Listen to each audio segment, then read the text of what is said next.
I'm Richard Pyatt. Welcome to EOS, Traction for Your Workplace Goals. Michele Mollard is a certified EOS implementer, giving us plenty to think about as it relates to our workplace goals and the traction that we have for them. Is it quiet around your office, in your business, and you're wondering why? Or maybe a few people who have been usually participating in discussions and input suddenly are not. We're talking about that today. Why is there sudden silence? Hello, Michele. Hello, Richard. This is an interesting one. And, when I saw this was our subject, it rang a couple of bells, maybe even for myself. If you're in an environment in which, for, I suppose, any number of reasons, there feels to be a disconnect, we might decide to shut down, right?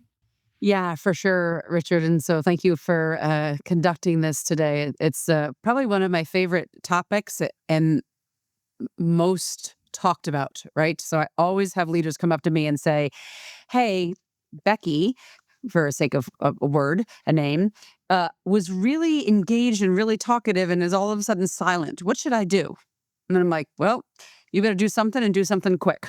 And so if you had said there's two scenarios, which we'll get through both of them, but if there is somebody that I would say is contributing, even a squeaky wheel, even somebody that might be bringing up issues often, all of a sudden goes quiet, I would 100% engage in them. And so sharing kind of the punchline before this is all done, in meaning that if there are people that are not, that were engaged with you and talking and bringing issues and are not, this is for you, but listen to this 15 minutes and then get on the phone call in 20 minutes from right now with them, because there's something else going on. I also observed something you just illustrated. I was thinking about, over a period of time, they might get quieter. You're saying it might happen just like this in an instant. Just like that. Mm-hmm.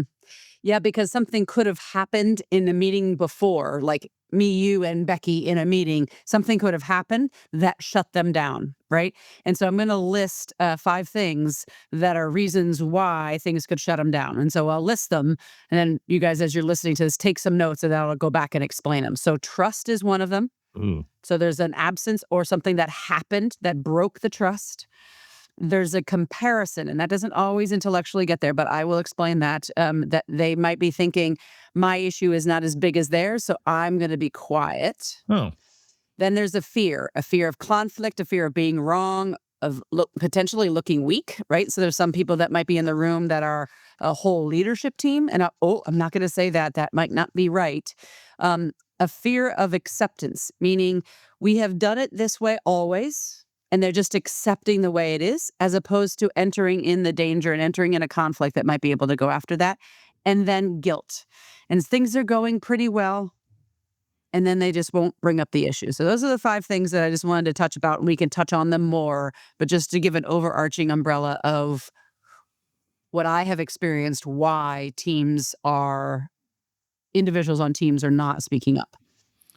All right. And we're ready to talk about them individually now, right? So, yeah, for sure. Boy, trust. That one is a strong punch right off the top here. Somewhere there's a lack of it. Someone lost it. Is that what you mean? All the things, yeah. And that's why I listed first, because it's the most common one, unfortunately. Oh. And so sometimes in the world of EOS, we have these things called level 10s, right? And so it's a meeting called a level 10 that happens every single week. And so I have had teams where they're saying, my level 10s, nobody brings any issues, Michele. We're doing just fine. And I'm like, I'll challenge that all day long. They're brand new to these level 10s. And so what else? And so I always challenge my leaders to say, do they trust you? Here's what I mean by it. Meaning, have you had other meetings that they have been ripped apart in, that none of their ideas have been implemented or even followed up on? And so what I mean by that is if they bring you an idea and it's no, that's okay. And saying, yes, I love the idea. here's the constraints that will do it, budgets, whatever, right? And so if you keep telling people no and no explanation or not even following up with them and giving any feedback, you are knocking away that fear every single time, and or that fear, that trust every single time that's coming to them. And so we sometimes have to look back at what we've done relationship wise to realize that they're just not comfortable bringing that level of conversation because maybe what we did or even how they were raised in their career, meaning that if they're a new employee, that may not be this open, honest, being able to give feedback and want to have that. That's the culture of most EOS run companies, actually all EOS run companies. And so they're not used to it, right? So there's a whole history of kind of their, PTSD, if you will, around meetings, right? Because Yeah. they've been horrible. Wow. So much of this, well, maybe it isn't, but to me, it seems that so much of Yeah. this is psychology and how we talk to Mm, people, and it seems to make the difference here. mm, Do we learn that in EOS as mm. managers? Yeah. Yeah, for sure. Because we always talk about being open and honest, right? And so the more that we can have our people understand that that is genuinely, we has to be genuine, right? What I want, meaning that I want everything, good, bad, ugly, hairy, whatever it is. I want it to come out from my teams. And so, as leaders of the organization, whether you're running on EOS or not, I implore you to dig into them and say, give me it all. But you have to be open to hear it. You have to be honest to receive it. You have to be open to the ideas, to feedback, and then have a get back loop. Have a kind of, how am I going to communicate with them? Because watch out when this trust does become there, they're going to bring everything under the sun. They're like, what about this? What about this? Which goes into like fear and comparison, and the other ones in that like they're not saying, well, their idea is better. They're going to say, I got a good idea too, right? Which is the whole Mm, comparison thing. yeah. And so they compare themselves to others and saying, oh, well, they're the leader. They'll come up with all the ideas. Again, in EOS, that is not the way it is. We want every person in our company in a level 10. So all the ideas come from the bottom all the way up to the top, because those that use the broom should buy the broom. Figure of speech. But those that are in the weed on the factory floor, doing the work in home health care, installing the blinds, whatever those things are that they're doing, they're the one that's doing it the most. As leaders, the beauty of this is that, again, EOS companies, we're not in the weeds, right? We're sitting at the leadership team level. They are. And so they're having issues with their tools, with installation, a certain product. Like I had a team that does blinds, and they really don't like this motorized product. And they said that to the team, and they listened, and they said, well, then why are we selling it? And they're like, it's hard. It's warranty. It's blah, blah, blah. I don't know the name of it, and I wouldn't tell it anyway. But so it's just the same of the, kind of the thing. And so this is the same thing. If they're not bringing all this stuff, there could be fear, there could be comparison, there could be trust issues that are not coming through.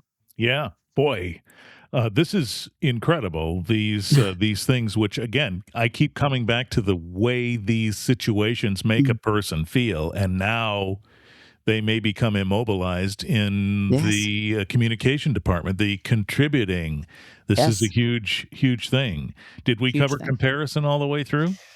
Yeah, and I think it's the one thing I wanted to share with comparison is that they also may not understand that their frustration is somebody else's frustration. So again, it all is rooted in trust, Yeah. but you've been in conversations, and people that are listening, you've been in conversations where like, I think this is a stupid question, and it's not. I've been on the other end where there's like, I had that same question. I had that same question, right? So there's no stupid question, and there's no stupid issue, and there's nothing stupid to bring to the room.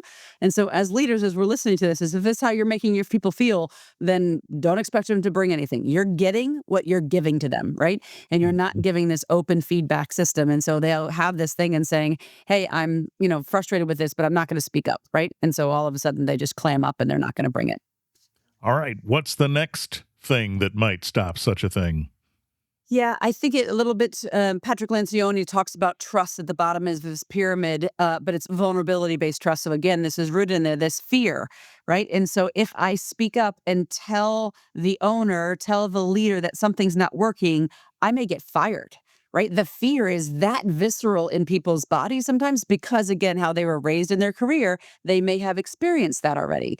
And so in teams, that if you're trying to develop the teams to bring ideas, is asking the question and saying, hey, maybe you can sense a body language. I do it a little bit in my session, be like, hey, I feel like you have to say something. Please know that this is an open environment and I would love to get that from you. And then sometimes it's a side conversation. They won't have it in the group, and then you have the conversation, and then you're just working on developing and developing and developing them. So sometimes it is like that, like, right, that fear is being wrong. And in EOS world, take a shot. There's I mean, if it's a hospital, if you are listening to this at this hospital, I respectfully, right? People do die if you do make a wrong decision. Yeah. But hey, if you make the wrong decision to install this thing, this blind this way, you just have to redo it. You might have to pay for somebody's, drywall fix or a window fix. But, everything that I do, mostly what I do is another one's going to die from it. Let's just take a shot. Let's not have this fear-based world to be able to do it. So. Yeah. And this, I think, also underscores the role of the implementer, that is to say, an independent person who's now come in, recognized what that culture might be, and that some of these things might have provoked silence. And as a independent body, you can begin to break some of that down. Yeah, for sure. And I don't often see it all because I'm not in every one of their meetings, but I do engage them in saying, how engaging is your level 10s? And the reason for a level 10 is that most teams that start with me, their effectiveness of their meetings are around a 4. And we're just trying to ratchet that up to a level 10. That's where it comes from. And so when their ratings are 7s, 6s, I ask what would make it a 10. Sometimes you don't get it. And so I coach this team, this leadership team, in order to be able to have effective meetings. And so when they say to me, no one's bringing any issues, the leadership team is always lively. It's usually the one level next, right? So the sales team, right? The sales leader is meeting with the sales team. And there's a few people that speak up, but not everybody. And so as you're listening to this, and there's a few, even not the whole team, that are engage with them offline and being like, hey, I really want your opinion. I really value you. I mean, clearly, again, from sincerity. There's a whole lot of episodes that talk about right people, right seats that we've already talked about. If they're not that, then just let's be real with what it is. But if it is, and all of a sudden they've gone quiet or they're just not, it might be that. And so, Richard, going on to that, it kind of segues into the concept of, well, we've always done it this way. Yes. And so I'm not going to bring up the idea. And that's that whole acceptance piece of it. And so if you're tolerating that, you as a leader, you may not know that's happening. And if we're communicating that, then that's on us. But if we're not, they're tolerating this kind of status quo. And meaning that, like, let's try to make a better mousetrap. Right? Figure of speech. But if we kind of engage that with them and say, hey, I want your ideas because, Richard, between you, me, and Becky, we can put a better mousetrap together. Me by myself, I think I have a good mousetrap, but then we ideate, kind of, oh, that's a good idea. What about this? What about this? So yes, and, right? This mentality of yes, and, not no buts. Get that out of your vocabulary completely. There is no more no buts in leadership, right? No, but no, it's just, the answer is no, right? And that's what they're going to feed off of it. So yes, and is a better response to that. And so what's next? So yes, that's not, we can't do that, but let's do this, right? So how do we do that? Just put the but in there, but you get the point. Yeah. Yeah. I'm reminded of a scenario I found myself in not all that long ago, in which I think this is the point where this person was, where they would say, just tell me what you want me to do, and I'll do it. Or if they really felt snarky, they might say, this is never going to change, so I've got nothing. There's the acceptance, right? This is never going to change, so why should I bring it up, right? Because, again, historically, they might have been environments where they've spoke their piece, and no one's done anything, and no one's given them feedback of why it can't. Right. And so challenging the leaders that are listening to this to say, like, if you can't, it's like, yes, it's a great idea. And let's do it in 2027. Let's budget it, because I can't spend $600,000 without it already allocated. We just don't have the budget, and explaining that. Right. And so many teams are like, well, I can't show them the budget. Why you can't show them the budget, I don't know, right? Like, just this is yes and, right? And so Mhm. how do we all feed that off of there? And that kind of segues into the last piece of that, and that guilt piece, right? And really Yeah. getting into this, um, the mindset that I love to challenge leaders with is I'll even say, Michelle, have gaps in my thinking, right? And so my gap in the way that I think and the way that I process might be very different. Actually, I think it is very different than the way you would think and process, Richard, which would be very different than anybody else that's on the leadership team. And so what got us here, right, is not going to also get us there. And so we have to have this new way of thinking, this new way of an idea of, well, it's running pretty well. No, right? Hmm. That I'll say this, I'll go out on the limb, that breeds complacency, right? Yeah. Yeah. And so if we're a growing organization and we really, really, really do want to grow, we need to have people in here that are saying, yes, what else? What else can I do? Challenging that, right? And so they're not having that hesitation to raise issues because of, again, you can go all the way back to trust, right? It kind of goes all the way through these things, but that guilt, recognize that that is a real thing and a real emotion that your people that aren't saying anything or that all of a sudden are not saying anything is something that we've done or something that they've done previously that makes them feel this guilt of, well, I just won't bring the issue because it's pretty good. It's okay. We want great. Yeah. This is pretty wild. If you think about these 5 things: trust, comparison, fear, acceptance, guilt. Boy, trust Mhm. and guilt kind of sock me in the gut a little bit listening to those. But Yeah. the point is, the EOS process is meant to address these things head Yeah. on. Head on. Head on, Yeah. absolutely. And every way that we do it, everything that we do, meaning that as people go through this journey, it's full transparency. It's transparency in total revenue, it's transparency into profit. And so this really goes along those ways. So if you go even from the bottom up, right, guilt acceptance that way, you almost can't have it. Right. I mean, you can't, those things, those 5 things can't be true if you are running with an open, trust-based, open and honest, vulnerable, right, organization. And people always misunderstand this vulnerability. I don't want you to be best friends with any of them, right? I mean, that we can't do buddies and bosses, right? This is you're their boss, right, as you're going through here. But I can have a great relationship, a great boss, employer, whatever you want to use. We use the word boss. Relationship and have open, honest trust, even to, I even dare to say love, not love in that sense, but just like I love working with people that I work with. I love doing what I do. And so sometimes it gets a little bit taken a little bit far, but it's truly in our hearts to do better. And how do we have more effective meetings and how do we get more people to participate is if they're bought into the system. And if they don't have these 5 things, that's how we drive it.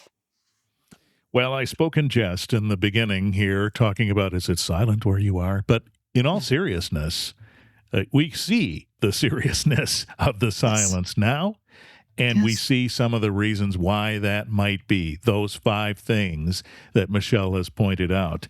If that sounds familiar to you, or you're at least concerned about the effectiveness of your meetings, let's just Mm, say that to begin yeah. with, maybe it's worth reaching out to Michele Mollard, certified EOS implementer, and ask a few questions and maybe explore the idea of EOS traction in your workplace.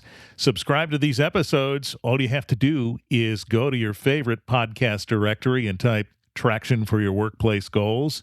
You'll see Michelle's smiling face there. Click on subscribe, and you'll be alerted when these episodes come available. Michelle, we'll be back, will we not? We will. Thank you, Richard. See you soon. See you soon.